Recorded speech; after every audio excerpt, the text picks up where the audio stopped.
vous savez la chose que Dieu fait, parce que l'homme voyait à cette époque-là, l'homme avait l'argent, il voyait vraiment l'argent. Et Dieu, il a fait qu'il a arrêté cette robinet-là de l'argent. Et l'homme a commencé à galérer, il cherchait maintenant le travail. Il a fait son CV, il est parti déposer. Vous savez, le CV est tombé sur la main de qui? Le CV est tombé sur la main de la directrice de cette compagnie. Elle a regardé la photo, elle a dit, je connais cette mec. Dieu lui est entré dans mon Dieu.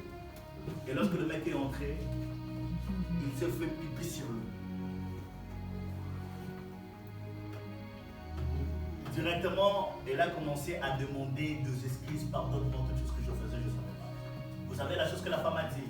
La femme a dit, je ne peux pas refuser de te donner du travail. Parce que tu as fait ton CV, je vis, vous avez l'expérience, là moi-même je connais. Mais la seule chose que je vous dis, il ne faut pas négliger une personne de la vie. Parce que tu ne connais pas la vie d'une personne, s'il peut être équivalent. Et la femme a dit, je vais t'engager, mais je vais enlever mon secrétaire, c'est toi qui vas les remplacer. Pour te montrer que je t'aimais de vrai et j'avais ce souci-là de faire ma destinée avec elle. Mais vu que vous-même vous avez choisi juste d'être une femme et plutôt un homme de la vie, mais moi je vais te donner la chose que je garderai pour toi. Plutôt j'avais gardé dans mon cœur.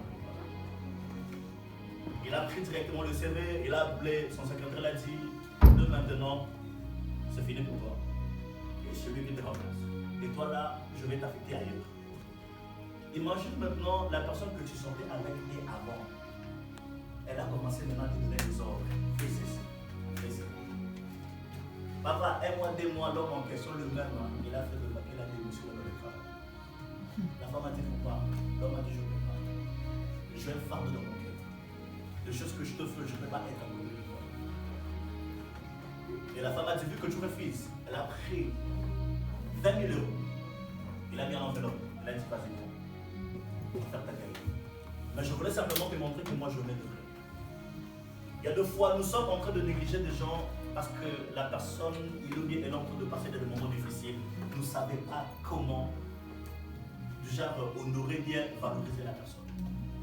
C'est ça que je dis toujours dans ma vie qu'il ne faut pas négliger la personne que Dieu a mis à vie. Dieu bénit une personne à travers une personne. Même dans la Bible, et Dieu a utilisé juste une personne pour venir nous sauver, c'est Jésus. Et Dieu travaille toujours avec une personne. Si on croise nos bras, on dit que non, on ne va pas parler de la part de Dieu, Dieu ne va pas se manifester. Dieu utilise toujours une personne pour parler de sa part. C'est ça que la Bible dit, poussé par l'esprit que les hommes vont parler de la parole. Donc Dieu utilise toujours une personne pour bénir une personne. Ne néglige pas la personne qui est à côté de vous. Ne néglige pas la personne que Dieu a mis dans votre chemin de la vie. Parce que tu ne sais pas si la personne peut être qui d'autre. On va prendre Luc chapitre 13, verset 10 jusqu'au verset 13. Je lis la parole de Dieu. Jésus enseignait dans une synagogue le jour du sabbat, et voici, il avait là une femme possédée d'un esprit. Il a rendu infirme depuis 18 ans. Elle était courbée et ne pouvait pas du tout se redresser. Et lorsqu'il a vu Jésus, il lui a adressé la parole et lui dit, femme, tu es délivrée de ton infirmité. Et il lui répond, ou plutôt, et il lui imposa le main. En instant, elle s'est redressée et elle glorifiait. On nous parle d'une histoire d'une femme qui était courbée. Dans notre terme, elle était possédée par cette maladie et ça courbait sa vie. Vous savez, il y a certaines choses qui ont courbé notre vie, c'est parce qu'il y a un esprit qui est caché derrière. On m'a toujours appris une chose dans le domaine de la délivrance. Je crois que si Dieu nous fait grâce, je vais parler de ça ici. Je vais parler sur le pacte de nous. Il y a d'autres noms que nous portons dans notre vie à certains pactes de notre vie. Et je sais une personne qui s'appelle, comment on appelle ça dans les langues d'histoire, Mapassi, voilà. Et Mapassi, ça voulait dire simplement dire qu'il y a une personne qui galère. Mais la personne jusqu'à présent, il porte cette nom. Et sa vie ne marche pas. Et le jour où on priait pour lui, on l'a dit, la première des choses à faire, c'est de changer, à commencer premièrement à changer de nom. Parce que ton nom déjà, vous savez, les noms reflètent même l'image de la personne. Je donne cet exemple. Quand on fait le CV, on dépose le CV. La première des choses, on dit quoi? Les noms de la personne. On ne voit pas déjà la personne.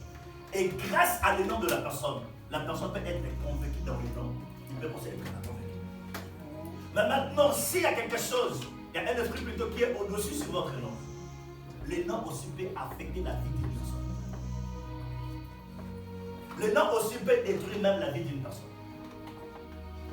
Les noms aussi peuvent même plutôt bouleverser la vie d'une personne. C'est ça la première des choses que Dieu fait. Lorsqu'il appelle une personne à ses genoux, il a changé Abba, il est devenu Abraham. Il y a certaines choses qui peuvent bloquer aussi ta vie, c'est le nom que nous nous donnons. C'est ça que j'insiste souvent dire aux gens, il faut comprendre c'est quoi la signification de votre nom. Peut-être vous portez le nom qui signifie tuer. Donc dans ta vie, vous allez commencer à tuer les gens. Et vous ne comprenez même pas si vous vous énervez directement, vous avez envie de faire couler le sang d'une personne. Parce que le nom que vous vous portez. Alors la Bible dit que cette femme, elle était couvée. Il y avait plutôt un esprit qui était sur la personne. Et là, on dit infirme pendant 18 ans. Et sa vie, elle était courbée pendant 18 ans. Dans notre terme, c'est une personne qui ne voyait pas vraiment de choses qui venaient dans le ciel. Et c'est une personne que sa vie, elle était courbée comme ça. Elle n'arrivait plus plutôt à avoir des choses qui est au-dessus de lui. Parce que sa vie, elle était courbée. Vous savez, le problème peut aussi courber la vie d'une personne. Parce qu'au fur et à mesure que de problèmes, il y a que de problèmes qui succèdent dans votre vie, le problème aussi peut courber ta vie. Le manque d'argent aussi peut aussi courber la vie d'une personne. Vous savez, hein, la chose qui fait qu'une personne devienne jaloux, c'est lorsqu'il gagne. Quand il voit qu'il y a des gens qui sont dans ton entourage, ils sont en train d'avancer. Mais lui, il n'arrive pas à avancer directement. Il n'a jamais eu mal. L'office, ça va se créer.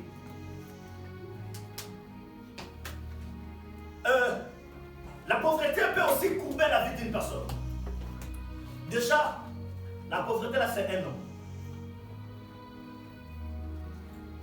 La stérilité aussi, c'est un an. De galère, c'est un an. Prostate, c'est un an. Malaria, c'est un an. Typhoïde, c'est un an. Mais la Bible dit qu'il y a une personne qui a réussi le nom au-dessus de tout. C'est Yoshua Mashiach. Et peu importe cette maladie-là a courbé ta vie. Mais il y a une personne qui a réussi le nom au-dessus de cette problème. Il a cette capacité de redresser des choses qui étaient courbées là. C'est ça que je dis à une personne. Que le problème qui a courbé ta vie, mais ce soir, je déclare et je prie, le ciel écoute ma voix. Amen. Que tout problème qui a courbé ta vie, que Dieu puisse redresser sa vie ce soir au nom de Jésus.